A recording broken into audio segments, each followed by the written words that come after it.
በኢትዮጵያ የባንክ አካውንትና የተንቀሳቃሽ ሂሳብ ዝውውርን በተመለከተ በኢትዮጵያ ብሔራዊ ባንክና በፍትህ ሚኒስቴር በኩል የወጡ እጅግ ጥብቅ መመሪያዎችና ሕጎች ይፋ ተደርገዋል። በዚህ ቪዲዮ እነዚህን መረጃዎች ወደ እናንተ አደርስላችኋለሁ። የጥንቃቄ መልእክቶች ናቸው። ቻናሉን ሰብስክራይብ በማድረግ ጀምሩት።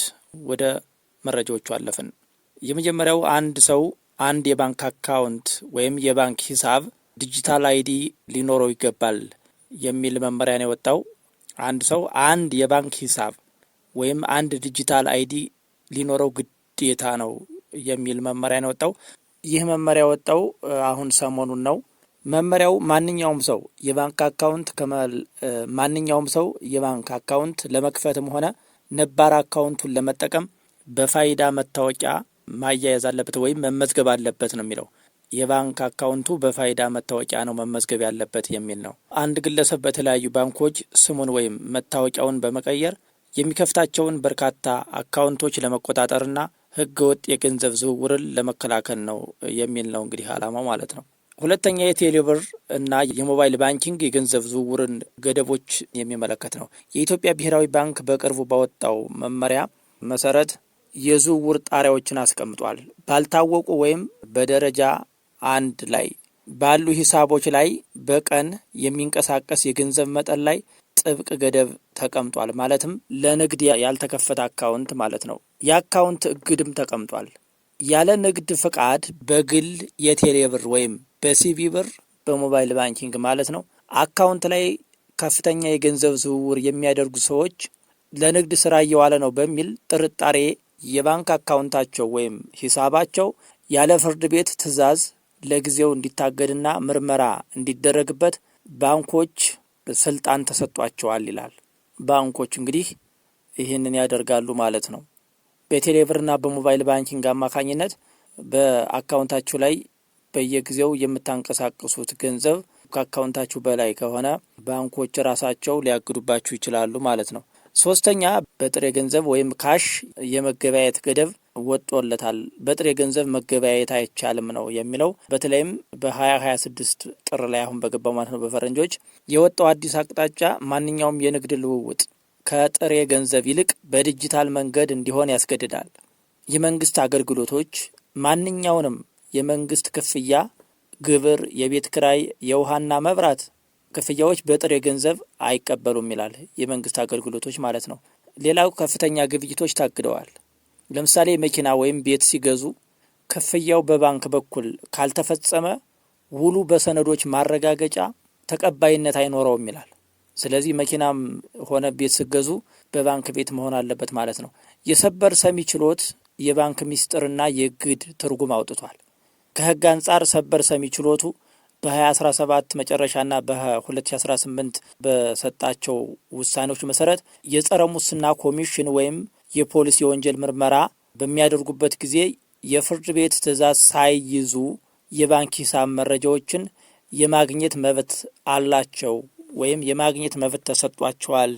የገንዘብ ምንጭ የማረጋገጥ መብት ተሰጧቸዋል። በሂሳቦ ላይ ካለው ገቢ በላይ ከፍተኛ ገንዘብ ሲያንቀሳቅስ አካውንታችሁ ባንኩ የገንዘቡን ምንጭ የመጠየቅ ግዴታ ይኖርበታል ወይም አለበት ይላል። ምንጩ ካልታወቀ ገንዘቡ ለጊዜው ታግዶ ለብሔራዊ ባንክ ሪፖርት ይደረጋል ይላል መመሪያው። አምስተኛው ህገወጥ የገንዘብ ዝውውር መኒ ላንደሪንግ ለመክታት የወጣ አዋጅ ይለዋል። አዲሱ የኢትዮጵያ የካፒታል ገበያና የባንክ ስራ አዋጅ ከሀገር ውጭ በህገወጥ መንገድ ገንዘብ መላክን ወይም መቀበልን ከባንክ አካውንት እግድ በተጨማሪ እስከ ንብረት ውርስ የሚደርስ ቅጣት እንደሚኖረውና እንደሚጣልበት አስቀምጧል።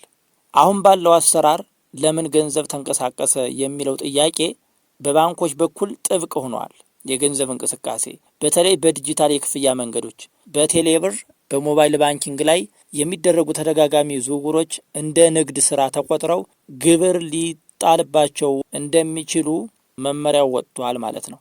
ሌላኛው የፋይዳ ወይም ዲጂታል የባንክ አካውንት ትስስርን በሚመለከት ነው። በሰሞኑም መመሪያው እንደወረደ ነው ያለው።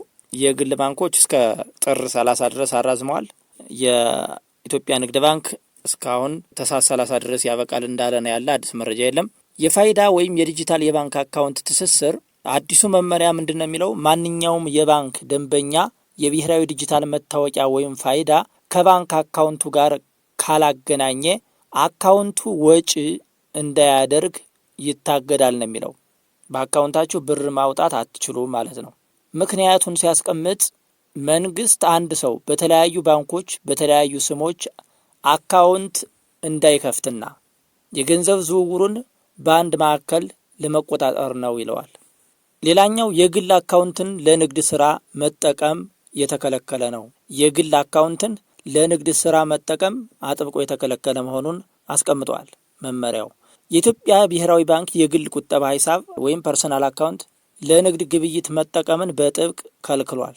በግል አካውንታችሁ ንግድ መነገድ አትችሉም ማለት ነው። በግል ሂሳቦ ላይ በቀን ውስጥ ብዙ ተደጋጋሚ የገንዘብ ዝውውሮች ከተገኙ፣ ለምሳሌ ከ10 በላይ ሰዎች ወደ እናንተ አካውንት ገንዘብ ካስገቡ ባንኩ ሂሳቡን የንግድ እንቅስቃሴ ነው ብሎ በመጠርጠር ወዲያውኑ የማገድ ስልጣን ተሰጥቶታል። ግለሰቡ የንግድ ፍቃድ እንዲያወጣና የንግድ ሂሳብ ወይም ቢዝነስ አካውንት እንዲከፍት ያስገድዳል ማለት ነው። ሌላኛው እንግዲህ የዲጂታል ክፍያ ወይም በቴሌብር ወይም በሲቢ ብር ላይ አዳዲስ ገደቦች ተጥለዋል።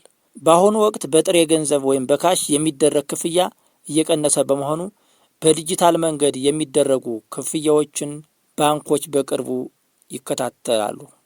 የቴሌብር ወይም የሌሎች የሞባይል ባንኪንግ ተጠቃሚዎች መረጃቸው በፎቶና በመታወቂያ በትክክል ካልተሟላ ትልቅ ገንዘብ ማንቀሳቀስ አይችሉም ይላል። የሰበር ሰሚ ችሎት ውሳኔዎች የህግ ትርጉም።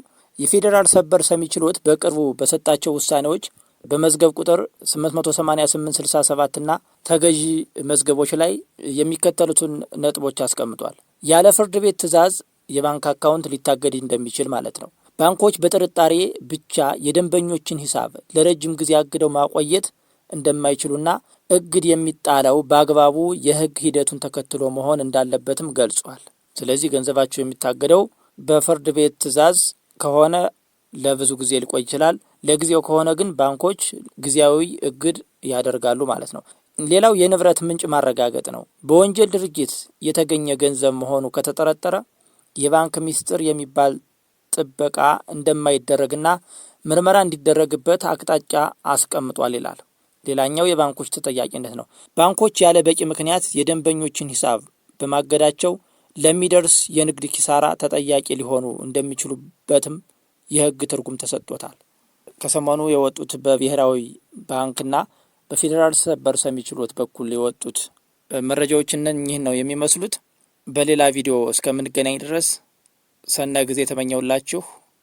ቻናሉን ሰብስክራይብ በማድረግ አግዙን።